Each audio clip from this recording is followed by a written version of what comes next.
अगर घर के बच्चे तुम्हारे गलत संगति में जा रहे हैं, कहीं ठेके तक पहुंच रहे हैं, मदिरा की दुकान तक पहुंच रहे हैं, गलत व्यसन तक पहुंच रहे हैं, समझ लेना कि कहीं ना कहीं हमारी चूक हो रही है।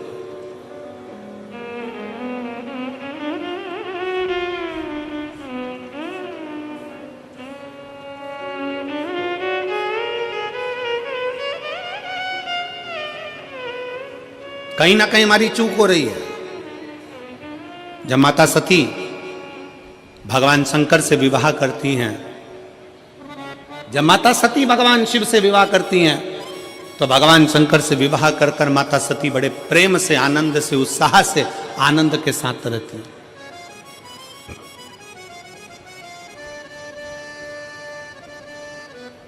बड़ी उमंगता में माता सती रहती हैं, बड़ी उमंगता में। शुरू हो गया है, उसका स्वास्थ्य भी पूरी तरह से ठीक है। अब मेरा शंकर हमारा हो जाए और ये शरीर उसमें समा जाए।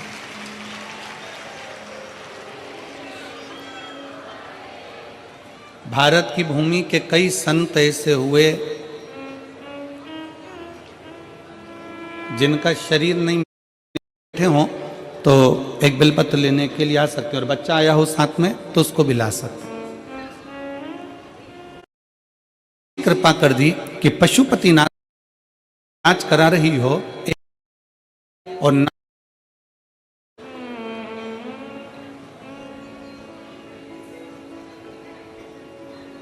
इसको पानी से वाणी को एक पत्र है। अब देखिए, पानी से वाणी को अमृत बनाने का ये पत्र आपके और हमारे बीच में। मेरा नाम पूनम, पति का नाम संजय कुमार है। मैं रोहता है कि रोहता रोड बाईपास शाहपुर जैनपुर मेरठ की निवासी हूँ। कहीं बैठी हो तो हाथ हिला सकती हैं, अगर कहीं बैठी हो तो हाथ हिला सकती हैं। मेरा नाम पूनम, पति का नाम संजय कुमार है। आप पत्र को एलईडी पर पढ़ सकते हो। मैं रोहता रोड बाईपास शाहपुरा जैनपुर मेरठ की निवासी हूँ। कहीं बैठे हो तो हाथ हिला सकते हैं। मेरा बेटे का जब से जन्म हुआ है वह बीमार रहने लगा। इतने साल तक वह लगातार बीमार रहा। ना उसने बोलना शुरू किया और ना ही उसके शरीर में कोई भी ग्रोथ हुआ। मैंने बहुत डॉक्टरों का इलाज कराया, बस जांच भी कराई। जांच में आया कि इस बच्चे की दिमाग की ग्रोथ नहीं हुई है और ना ही होगी। यह बच्चा कमज़ोर ही रहेगा। गुरुजी, हमारी टेंशन बहुत बढ़ गई कि एक ही तो भगवान ने मुझे बेटा दिया और वह भी बीमार रहने लगा। इलाज कराते कराते 2 साल 4 साल भी पूरे हो गए, पर मेरे बेटे में कोई भी बदलाव नहीं दिखा। ना वो बोलता, ना वो शरीर के माध्यम से चलता। डॉक्टर को बताते, सभी जगह हम लेकर जाते। फिर गुरुजी, एक आंटी ने हमें बताया कि तुम इतना इलाज करा रही हो, एक बार मेरे कहने से शिवजी पर जल चढ़ाओ और जल अपने बेटे को पिलाओ। आस्था चैनल पर कथा आती है, सियोर वाला महाराज प्रदीप मिश्रा कथा करता, उसे सुनो, जो उपाय बताए उसको करने का प्रयास करो। विश्वास को मजबूत बना लेना। बस इतना याद रखो कि अपने भरोसे को, विश्वास को पूर्ण करो। शिवजी पर जल चढ़ाना शुरू किया। शंकर पर जल चढ़ाना, पानी को वाणी से अमृत बनाइए। शिव तत्व का नाम लेकर श्री शिवाय नमस्तुभ्यम कहकर शिवलिंग पर जल चढ़ाती और वही जल लाकर अपने बच्चे को पिलाना प्रारंभ करा। 5 साल तक मेरा बेटा ना बोला, ना उसका दिमाग काम करा, ना चलने फिरने में आश्रित रहा।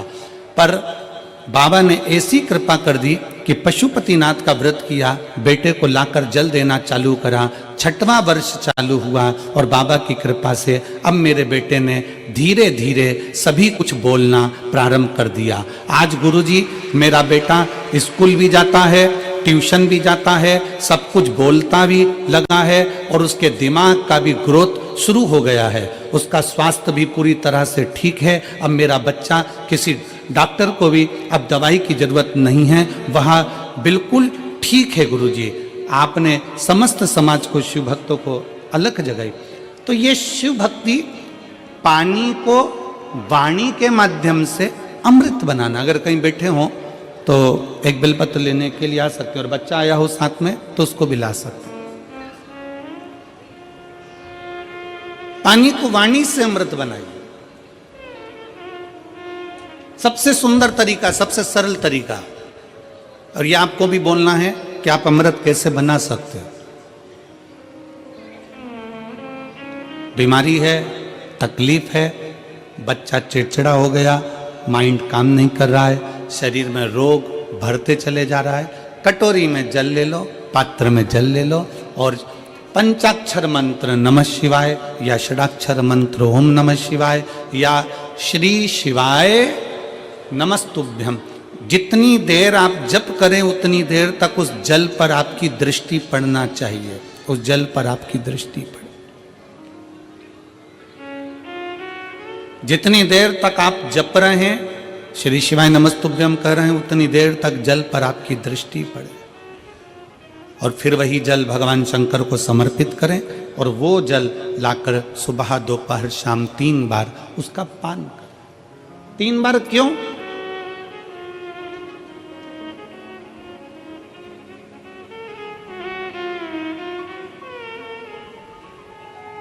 त्रिलोकी का नाथ, त्रिकालदर्शी, कैलाशी, अविनाशी, त्रिपुंडधारी, त्रिबेलपत्रधारी, त्रिनेत्रधारी, त्रिशूलधारी, त्रिपुंडधारी, त्रिलोकी के नाथ के 3 दर्शन मूल हैं।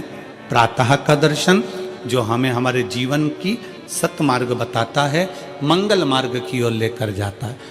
दोपहर का दर्शन हमारे जीवन में हमें उलझनों से बाहर निकाल देता है, और शाम का दर्शन हमें चैन की नींद सोना सिखा देता है और आनंद में रहना सिखा देता है। वो त्रिपुंडधारी को 3 दर्शन। वो कहते हैं ना कि गरीब तो इतना हूं,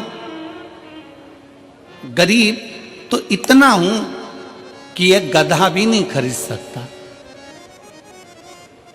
गरीब तो इतना हूं कि एक गधा भी नहीं खरीद सकता, और अमीर तो इतना हूं कि रात को शंकर के भरोसे घोड़े बेच कर सोता हूं। शंकर के भरोसे घोड़े बेच कर सोता हूं। गरीब इतना है कि गधा भी न खरीद पावे, और अमीर इतना है कि जब सोता है चैन की नींद मेरे शंकर के भरोसे होकर घोड़े बेच कर सोता है। ऐसे घुर्राटे भर कर सोता है जैसे इतना बड़ा काम करके आया है, सारी जमीन जायदाद का सौदा कर कर आया, 4 फैक्ट्री का मालिक है, 8-10 दुकान चल रही है, और मालूम पड़े सवेरे उठता है फिर अपने काम में लग जाता है। बस समझ लो, जिंदगी का सबसे सुखी व्यक्ति वही है जिसके कमरे में नींद की गोली नहीं है।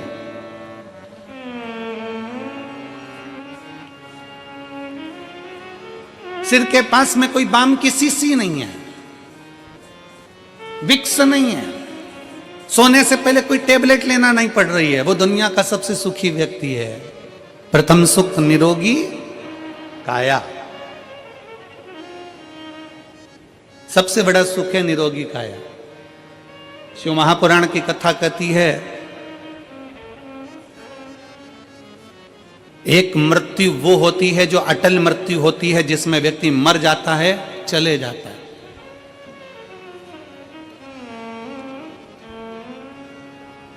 जन्म से लेकर मरने तक के बीच में व्यक्ति 100 बार और मरने की कतार पर आ जाता है। कितनी बार?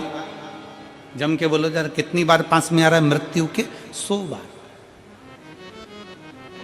मरने वाला मृत्यु अलग है कि मरेगा, परंतु उसके पहले जन्म से मृत्यु के बीच में 100 बार तुम्हारे पास में मौत आती है। 100 बार। कहीं बीमार पड़ गए, एक्सीडेंट हो गया, कहीं कोई कार्य हो गया, कहीं दिमाग खराब हो गया, कहीं मानसिक टेंशन बढ़ गया, कहीं डिप्रेशन में पहुंच गए, कहीं किसी ने कुछ कह दिया, कहीं कुछ हो गया। 100 बार मौत मृत्यु तुम्हारे नजदीक में आती है। किसी ने पूछा, ये शंकर पर चढ़ाया गया जल श्री शिवाय नमस्तुभ्यम कहाँ काम आता है? शिव महापुराण की कथा कहती है, जो अटल मृत्यु 70 सत्य है वो तो आएगी, मरोगे उसको कोई नहीं टाल सकता। पर जो 100 बार मृत्यु तुम्हारे नजदीक में आती है, तुमने अगर कोई धर्म करा, पुण्य करा, सत्कर्म करा, शिव का नाम लिया, पंचाक्षर नाम लिया, शंकर को 1 लोटा जल चढ़ाया, श्री शिवाय नमस्तुभ्यम कहा है, समझ लो कि तुम्हारे पास में जब 100 बार मृत्यु नजदीक में आती है ना, तो तुम्हारा पुण्य, तुम्हारा भजन, तुम्हारा स्मरण, तुम्हारा मंत्र जाप, तुम्हारा 1 लोटा जल उस मौत को टालता चले जाता है और आगे बढ़ता चले जाता है।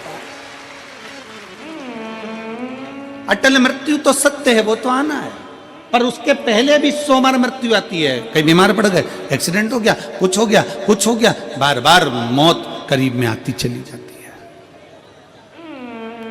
बार बार मृत्यु करीब में आती चली जाती है। पर उस मृत्यु को तुम भगवान की भक्ति से, तुम भगवान के भजन से, तुम अपने स्मरण से टाल रहे हो, तो मंत्र जाप से उसको टाल रहे हो।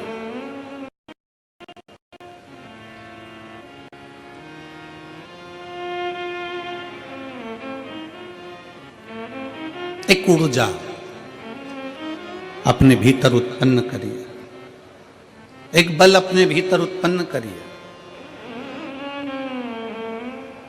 मेरठ की यह पवित्र भूमि इतनी ऊर्जावान भूमि है कि यहां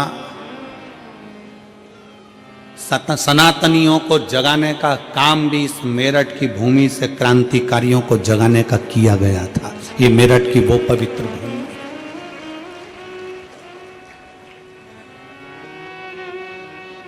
और कहां से जागे थे? शंकर के दरवाजे से, ओगड़नाथ जी के दरवाजे से।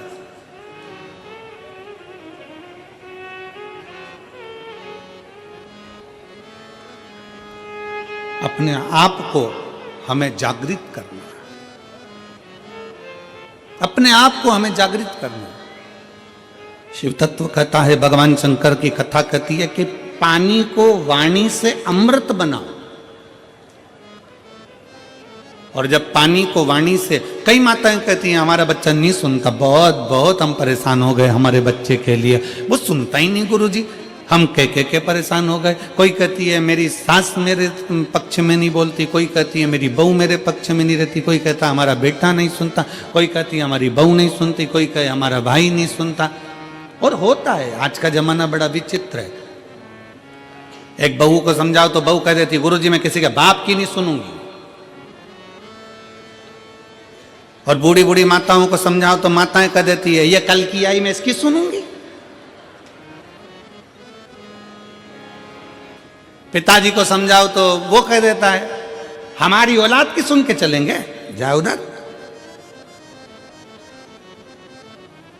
सास ससुर को समझाओ तो वो कह देते हैं मेरे को तो मेरा पति नहीं समझा पाया तो इसकी सुनूंगी।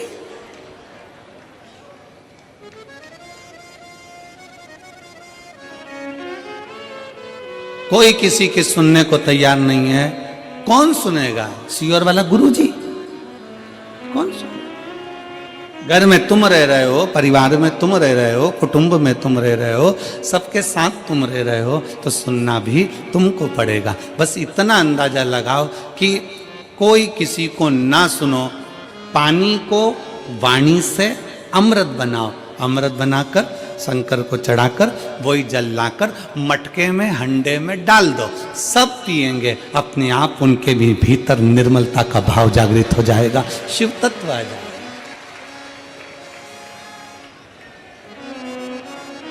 शिव तत्व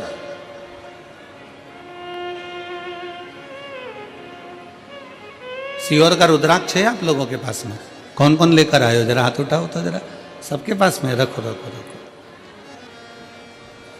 कुबेरेश्वर धाम का रुद्राक्ष क्या करता है? उसका एक ही काम है, पानी को अमृत बनाने का प्रयास करता है। काशी में रिसर्च चला कि ऐसा रुद्राक्ष में क्या है जिसको तांबे के कलश में गलाया गया और शंकर जी पे चढ़ाया गया और उस पानी को पिया तो उससे बल उत्पन्न हो गया, बीपी, शुगर, थायराइड जैसी बीमारियां ठीक होने लगी। क्या है ऐसा?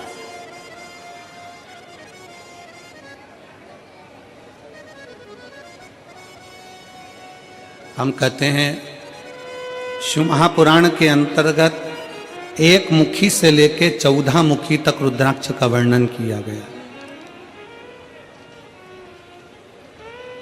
शिव महापुराण में 1 मुखी से लेकर 14 मुखी तक रुद्राक्ष का वर्णन किया गया। और एक भी रुद्राक्ष, कोई कहता है कि 1 मुखी रुद्राक्ष ज्यादा प्रबल होता है, कोई कहता है 2 मुखी प्रबल होता है, कोई कहता है 3 मुखी प्रबल होता है, कोई कहता है 5 मुखी प्रबल होता है। सारे रुद्राक्ष कोई ना कोई कहता है कि ये बहुत प्रबल होता है। फिर किसी ने कहा गुरुजी 1 मुखी रुद्राक्ष कहीं मिलता है क्या? हमने कहा आज के जमाने में 1 मुखी आदमी नहीं मिलता तो रुद्राक्ष की बात करते। आज के जमाने में आदमी नहीं मिले, अपनी पार्टी हार जाती है तो लोग दूसरे की पार्टी में चले जाते हैं, आदमी 1 मुखी नहीं दिया तो यहां रुद्राक्ष की क्या बात करते? इधर दाल नहीं गली तो उधर पहुंच गए, उधर दाल नहीं गली तो उधर पहुंच गए, उधर दाल नहीं गली तो उधर पहुंच गए। दिन भर डोलते रहते हैं, दिन भर।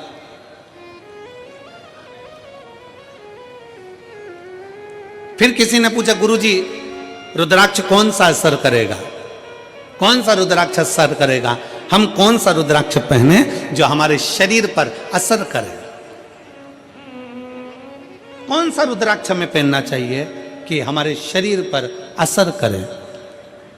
हम निवेदन करेंगे रुद्राक्ष पहनो मत पहनो, पर मीठी वाणी का रुद्राक्ष अपनी जिह्वा पर रख लो, वो इतना असर करेगा कि सबको अपना बना ले, सबको अपना। वाणी ऐसी बोलिए जो मन का, जम के बोलो जरा, वाणी ऐसी बोलिए जो मन का आपा खोए। पर आज के जमाने में वाणी ऐसी बोलिए जो जम के झगड़ा होए, पर उससे मत बोलिए जो तुमसे तगड़ा होए। आज के जमाने में सबसे मूल है आपकी वाणी। वाणी की श्रेष्ठता हो तो समझ लो कि पूरी दुनिया तुम्हारी है, और वाणी की श्रेष्ठता नहीं तो दुनिया तुम्हारी अपने भी है। एक सास के पास में अंगूठी भी है, एक सास के पास में चेन भी है, एक सास के पास में जेवर भी है, एक सास के पास में दुनिया की प्रॉपर्टी भी है, एक ससुर जी के पास में सब कुछ है। सास ससुर के पास में प्रॉपर्टी है, जमीन है, बंगला है, गाड़ी है, पैसा है, धेला है, सब कुछ है।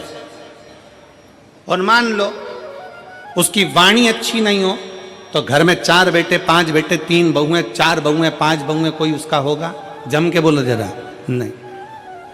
और अगर आपके पास में कुछ भी नहीं है, आपके पास में ना प्रॉपर्टी है, ना गाड़ी है, ना बंगला है, ना जमीन है, ना जायदाद, कुछ भी नहीं, और उसके बाद अगर आपके पास में मीठी वाणी है ना, बस मीठे शब्द है ना, तो पड़ोसी भी आकर तुम्हारी गुलामी कर कर चले जाएगा, पड़ोसी भी आएगा तो तुम्हारी सेवा कर कर चले जाएगा। बुढ़ापे का परम आभूषण है, बुढ़ापे का परम आभूषण है आपकी मीठी वाणी। बुढ़ापे का परम आभूषण है आपके मीठे शब्द।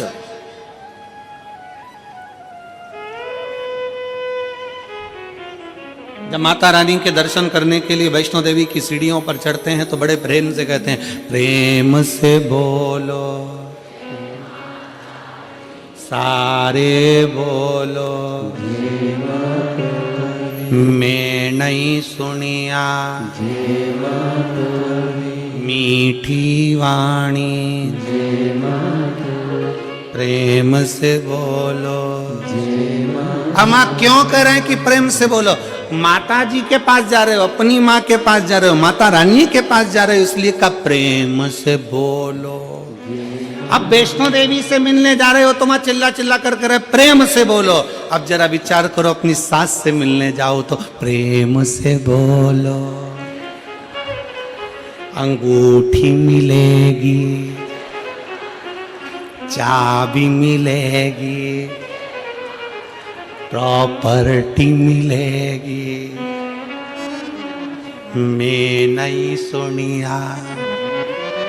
मैं नहीं सुनिया मतलब सास कहेगी मैं नहीं सुनिया। तुम्हें प्रेम से बोलना है, तुम्हें मीठा बोलना है, तुम्हें अच्छा बोलना है। और जब तुम माता रानी के दर्शन करने जाते हो तो प्रेम से बोलते हो, जगत जननी ज्वाला माँ का दर्शन करने जाते हो तो प्रेम से बोलते हो, मनसा देवी का दर्शन करने जाते हो तो प्रेम से बोलते हो, तारा माँ का दर्शन करने जाते हो तो प्रेम से बोलते हो। बस वही प्रेम जो तुमने माता रानी के चरणों में दिया है, वही प्रेम जो तुम जगत जननी के चरणों में देते हो, वही प्रेम अपने घर के बूढ़े माँ बाप के चरणों में देना है। पूरी प्रॉपर्टी तुम्हारी है, पूरी जायदाद तुम्हारी। प्रेम से बोलो,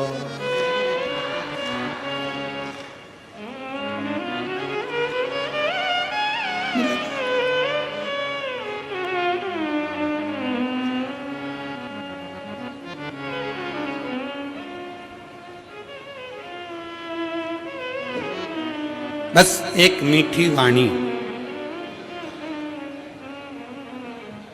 एक मीठा शब्द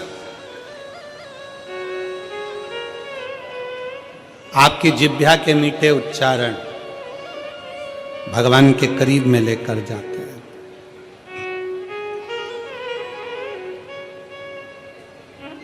पानी को वाणी से अमृत बनाना सीखो। लोग कहते हैं गुरुजी कौन सा रुद्राक्ष, ठीक है। शिव महापुराण में 1 मुखी से लेकर 14 मुखी तक रुद्राक्ष का वर्णन है। स्कंद पुराण के अंतर्गत 1 मुखी से लेकर 21 मुखी तक रुद्राक्ष का वर्णन है। लिंग पुराण में रुद्राक्ष की महत्वता है। ये रुद्राक्ष कौन सा हमारे लिए अच्छा होगा, कौन सा रुद्राक्ष पहनना चाहिए, कौन सा रुद्राक्ष धारण करना चाहिए। शिव महापुराण की कथा कहती है जो भी रुद्राक्ष उत्पन्न हुआ वो भगवान के नेत्र अश्रु से उत्पन्न हुआ।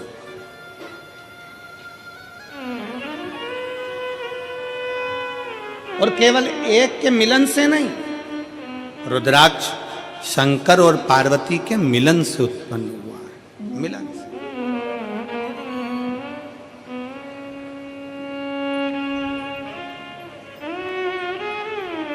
मेरे ओघड़नाथ, मेरे भोलेनाथ,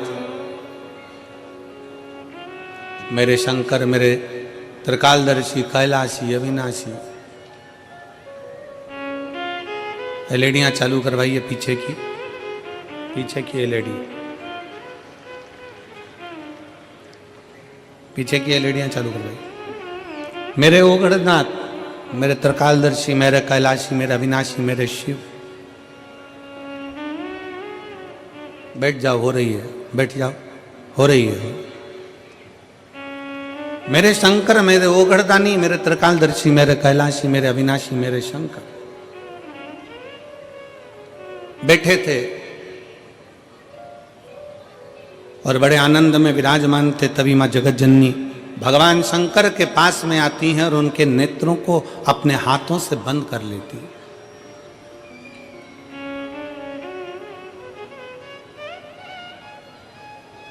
मां जगत जननी ने अपने हाथों से भगवान शंकर के नेत्रों को बंद किया और नेत्र को बंद करने पर भगवान शंकर के नयन से जो अश्रु गिरा, उस अश्रु से रुद्राक्ष की उत्पत्ति है।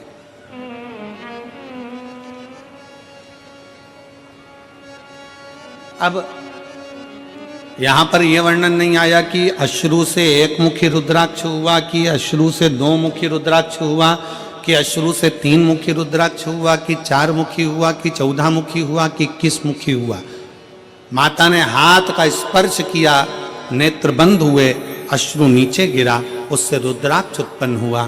शंकर भगवान का पुत्र है रुद्राक्ष, शंकर भगवान का स्वरूप है रुद्राक्ष, शंकर भगवान का प्रतिबिंब है रुद्राक्ष। इसलिए शिव महापुराण की कथा कहती है, एक तो पंचाक्षर मंत्र नमः शिवाय, षडाक्षर मंत्र ओम नमः शिवाय, श्री शिवाय नमस्तुभ्यम और रुद्राक्ष। ये वो हैं जिनका एक स्पर्श मात्र, जिनको नजदीक में रखा जाए तो जीवन का एक सुख अपने आप उसके करीब में आता चले जाता। मात्र स्पर्श। और देख लिया संसार हमने, देख लिया सब मतलब के यार हमने देख लिया। झूठे नाते झूठे रिश्ते, झूठे नाते झूठे रिश्ते, अरे झूठा है संसार हमने देख लिया। सब मतलब के यार हमने देख लिया। शिव महापुराण की कथा कहती है कि रुद्राक्ष कोई सा भी हो, 1 मुखी हो, 14 मुखी हो, 21 मुखी हो, 15 मुखी हो, 11 मुखी हो, 10 मुखी हो, 5 मुखी हो, 4 मुखी हो, पर इतना याद रखना कोई सा भी रुद्राक्ष हो, अगर आपके गले में पड़ा हुआ है, अगर वो रुद्राक्ष आपके गले में है, चाहे स्त्री हो, चाहे पुरुष हो, चाहे बेटी हो, चाहे बेटा हो, अगर उसके गले में रुद्राक्ष पड़ा हुआ है तो किसी दुनिया के व्यक्ति की सामर्थ्यता नहीं है कि वो आपको धोखा दे दे और आपसे छल कर कर चले जाए।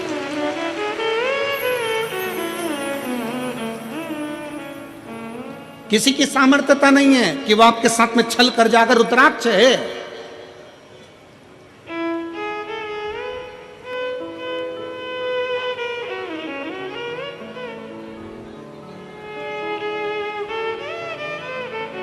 और प्रयास करो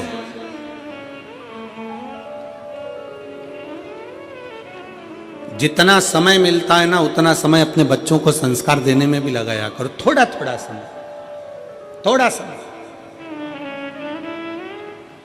तन, मन और धन, ये 3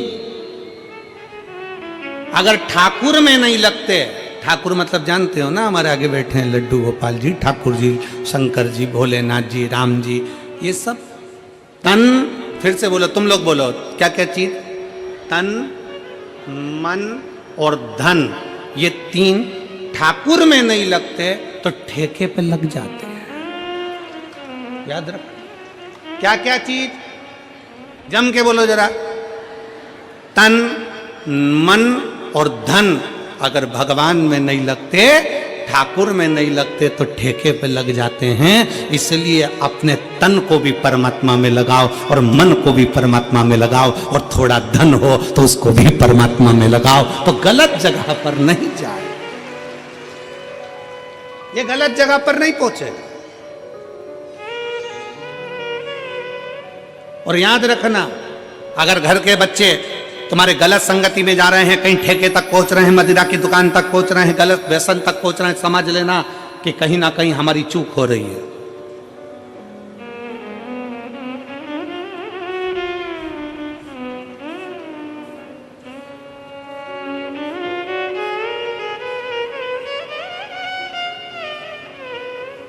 कहीं ना कहीं हमारी चूक हो रही है।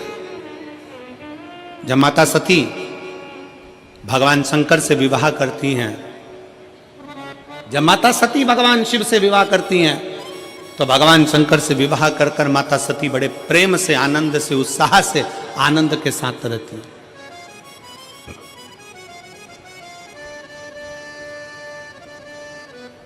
बड़ी उमंगता में माता सती रहती, बड़ी उमंगता।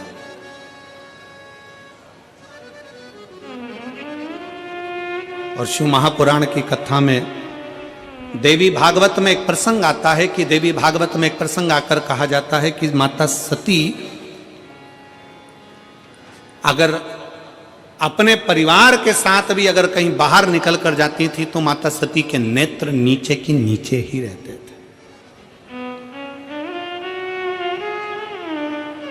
माता सती के नेत्र नीचे रहते थे।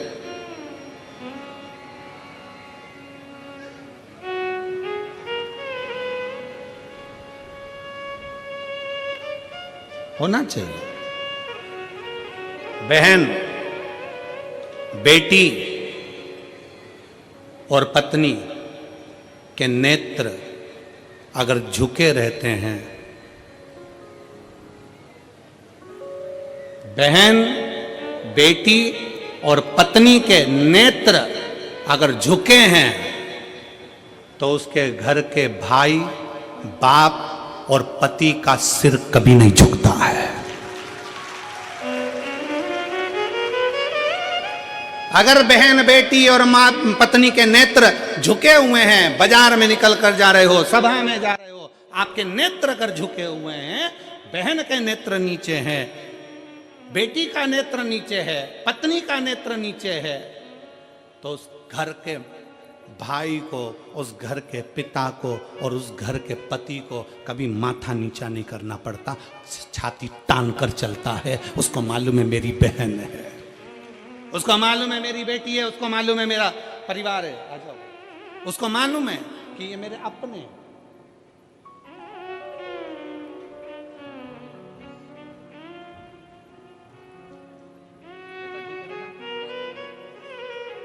एक उसके लिए भी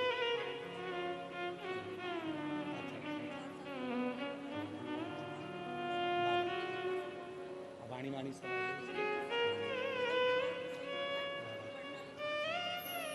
दीदी बोल रही हैं 5 साल तक कुछ नहीं बोला और ना उसका माइंड काम करा ना शरीर, पर बाबा की कृपा से अब बच्चा बोलने भी लगा, स्कूल जाने लगा, ट्यूशन जाने लगा और पढ़ने लगा और बहुत अच्छा हो गया।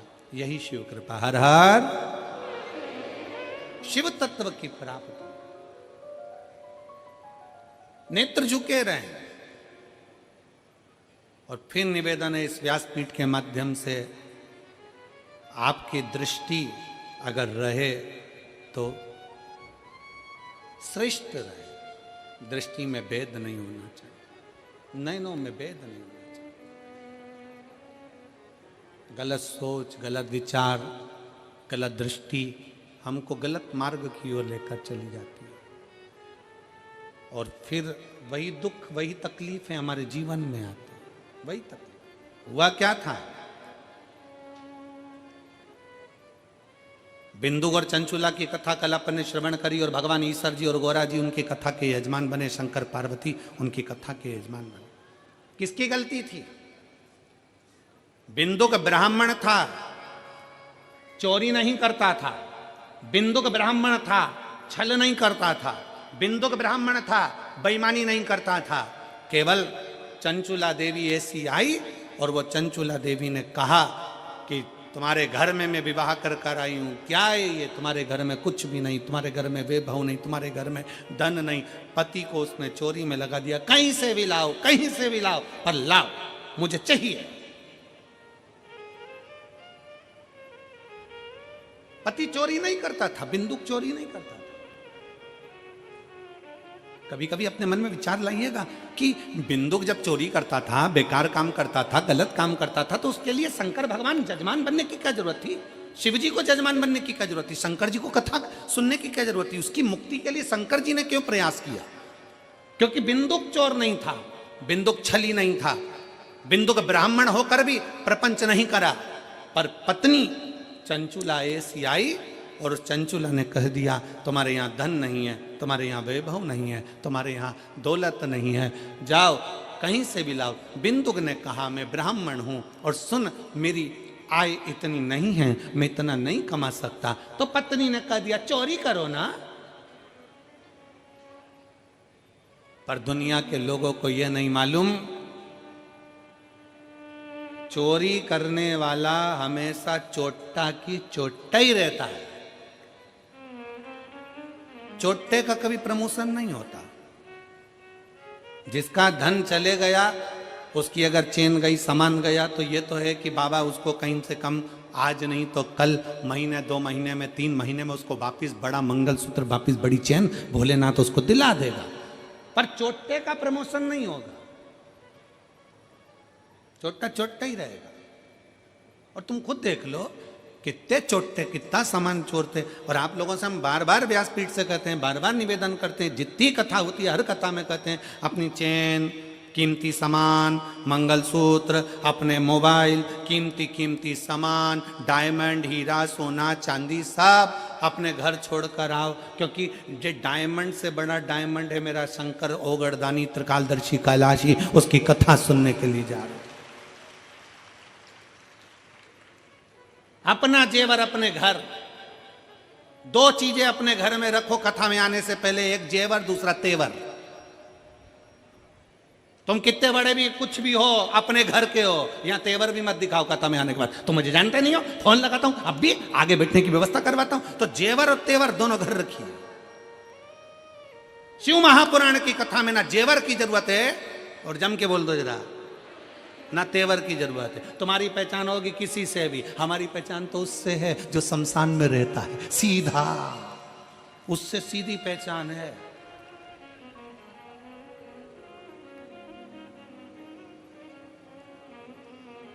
तो दोनों चीजें अपने घर पर रखो, एक जेवर भी और एक तेवर भी। शिव महापुराण में आओ ना तो दोनों चीजें छोड़ कर आओ। कितने भी सेठ हो, कितने भी पैसे वाले, कितने भी करोड़पति, कितने भी अरबपति, कितने भी धनपति, अपनी जगह पर हो गए।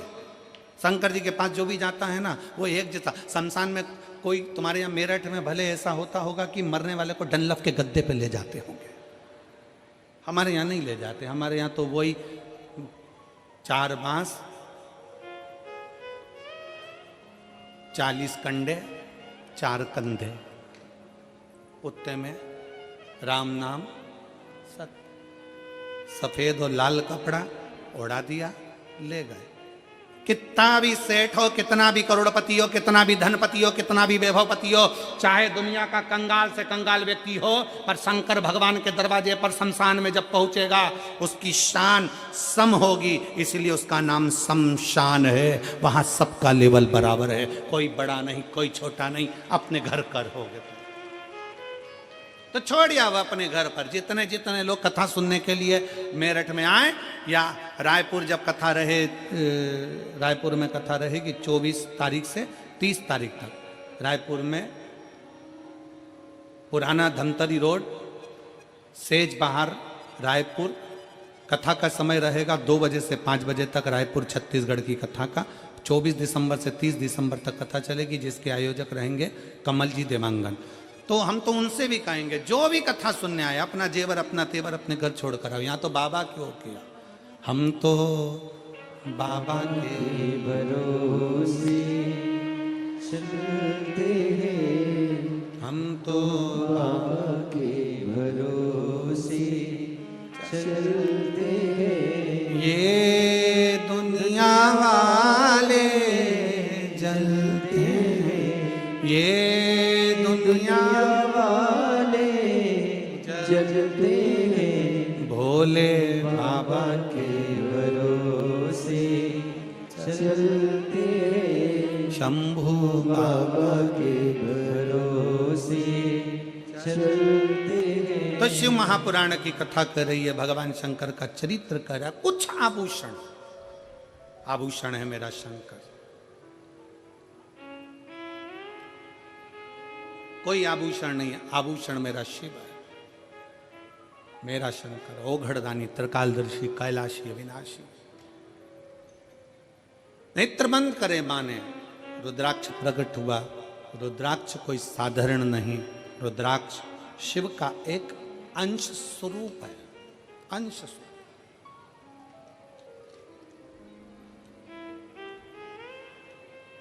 हमारे मार्ग को सुलभ बनाने का काम करता है रुद्राक्ष। सुलभ बनाने, इसलिए प्रयास करें कि तन, मन और धन काय में लगाएं। जम के बोलो जरा, ठाकुर में लगाएं, भगवान में लगाएं, शिव में लगाएं, भक्ति में लगाएं। अगर ये तन भी अगर नहीं लगा तो एक दिन ये भी बेकार हो जाएगा, और मन और धन ये भी अपने अपनी मंजिल तक नहीं पहुंच पाए। इसको श्रेष्ठता की जगह रखा।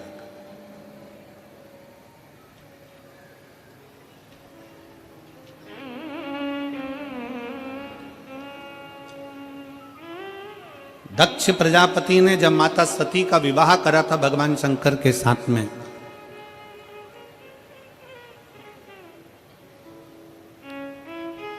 दक्ष प्रजापति ने जब माता सती का विवाह भगवान शिव के साथ करा था, तो शास्त्र कहता है कि दहेजा में इतना अंबारियां दी गई, इतना वैभव दिया गया, इतना धन दिया गया, इतनी संपदा दी गई दहेजा में, इतना इतना सामान दिया गया दहेजा में। सती माता देख रही थी कि मेरे पिता ने हीरा पन्ना, दक्ष प्रजापति हैं, दक्षों के राजा हैं, इतना इतना आभूषण, इतना इतना धन, इतना इतना वैभव, इतना इतना पूंजी माता सती की विवाह में दिया गया, इतना वैभव दिया गया।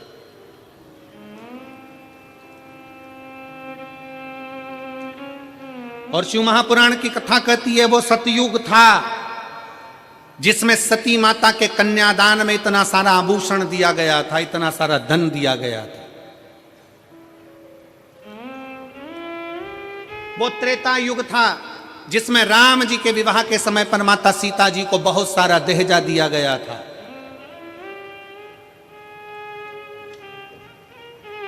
वो द्वापर होगा जिसमें भगवान कृष्ण के मंगल विवाह में दहेज दिया गया होगा। परशु महापुराण की कथा कहती है ये कलयुग चल रहा है, इस कलयुग में अगर बेटी को कन्यादान में कुछ देना है तो अच्छी शिक्षा बेटी को देकर भेजिए, उससे बढ़कर कन्यादान कुछ नहीं। बेटी को अच्छी शिक्षा देकर भेजिए, बेटी को अच्छा विद्वान बनाकर भेजिए, उच्च शिक्षा, अच्छा अध्ययन कराइए, अच्छे कॉलेज में, अच्छे स्कूल में बच्चों को पढ़ाइए, अपनी बेटी को अच्छा पढ़ाकर अच्छी विद्वत्ता देकर भेजिए। क्योंकि बेटी के जीवन में पेट्रोल पंप देखा, गाड़ी देखी, बंगला देखा और मालूम पड़े कि लड़का कहीं गलत विचारों से जुड़ा हुआ मिल गया तो बेटी को रोना नहीं पड़ेगा, अपनी मेहनत खुद करना जानती है, अपना परिश्रम खुद करना जानती है। इसलिए बेटी को कन्यादान में अगर कुछ देना चाहते हो, बेटी को कन्यादान में कुछ प्रदान करना चाहते हो, वो सतयुग था, वो त्रेता था, वो द्वापर था, पर कलयुग का सबसे बड़ा कन्यादान अगर कुछ है तो एक माँ बाप अपनी बेटी को अच्छा पढ़ाएं, अच्छा विद्याध्ययन कराएं, उसको काबिल बनाएं और उस पद तक पहुंचाएं कि तुम्हारी बेटी जिस दिन तुमसे मिलने के लिए आए तो खुश होकर कहे पापा आज मेरा प्रमोशन हो गया, आज मैंने फिर एक कंपनी में आगे बढ़कर नौकरी करी है, पापा आज मुझे सम्मान मिला है, पापा आज मैंने ये किया है। बेटी की प्रतिष्ठा, बेटी का कन्यादान, धन, ये गोदरेज की अलमारी हो, फ्रिज हो, कूलर हो, वॉशिंग मशीन हो, ये लैपटॉप हो, इससे बेटी का कन्यादान नहीं है। बेटी का कन्यादान है उसकी उच्च शिक्षा।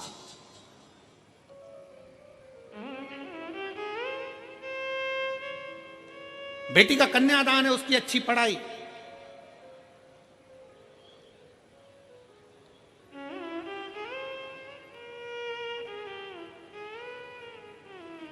बहुत बड़े बड़े सम्मेलन होते हैं, बहुत बड़े बड़े आयोजन होते हैं जिसमें बहुत सारा सम्मेलन में भी दहेज दिया जाता है। वहाँ इतने लोगों का ब्याह, अलमारी दी, ये दी, वो दी, ये दिया, वो दिया। शिव महापुराण की कथा कहती है ये तो सब पुराना डिजाइन है। अगर सबसे अच्छा कन्यादान है तो आप आज के ज़माने में सनातन धर्म की बेटियों को सनातनी बनाने का प्रयास कर दो और उच्च शिक्षा का प्रयास कर दो, उससे बढ़कर कोई कन्यादान नहीं, उससे बढ़कर कोई कन्यादान नहीं। और फिर कथा में आइए, माता सती के विवाह में कन्यादान में ढेर सारा आभूषण, रतन, माणिक, मोती, सोना, चांदी, हीरा, पन्ना, अंबर, पीतांबर, गाड़ी, बंगला सब दिया गया। फिर माता पार्वती जी का विवाह हुआ तो कन्यादान में कुछ नहीं दिया गया। क्यों? क्योंकि हिमालय राज की बेटी माता पार्वती भगवान शंकर की भक्ति में लीन थी। हिमालय राज ने देख लिया कि मेरी बेटी ने अच्छी शिक्षा ग्रहण कर ली है, अच्छा विद्याध्ययन ग्रहण कर लिया है, तो मेरी बेटी को अभी दहेज के समान की नहीं, मेरी बेटी तो खुद संस्कारित है। जिस घर में जाएगी वहाँ बंगला बना देगी, जिस घर में जाएगी वहाँ आभूषण ले आएगी, जिस घर में जाएगी वहाँ अंबर पीतांबर हो जाएंगे। और हम वही सोच लेकर बैठे।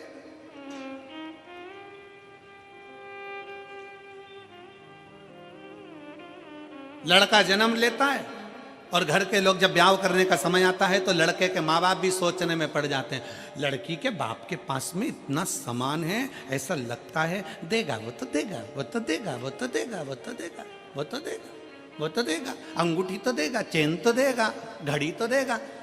अरे तुम्हें सोचना चाहिए कि लड़की के बाप के पास में कितना भी सामान हो, पर मेरा लड़का इतना बोल्ड है, वो कमाकर अपनी पत्नी को देगा और हमें भी देगा। ये बोल्डता होना चाहिए।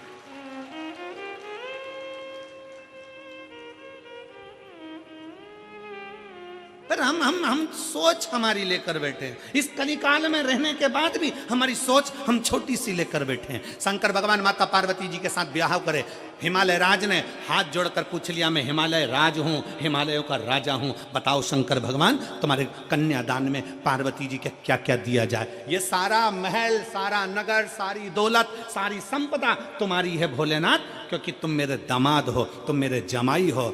बताओ तुमको क्या दिया जाए कन्यादान में, पार्वती जी के कन्यादान में क्या दिया जाए। शंकर जी जानते थे मेरा ब्याह सती से हुआ था तो कन्यादान में बहुत मिला था, कन्यादान में बहुत मिला था, पर सती के अंदर अहंकार भी बहुत आ गया था, क्योंकि मेरे पिता ने दिया, मेरे बाप ने दिया, ये मेरा है। और वो सती माता जलकर भस्म हो गई तो शंकर भगवान ने कह दिया कन्यादान में कुछ मत देना, बस पार्वती दे दो, उसमें अगर संस्कार होंगे तो ये दौलत लंकापति रावण को सोने की लंका देने वाला भी अपने लिए महल बना सकता।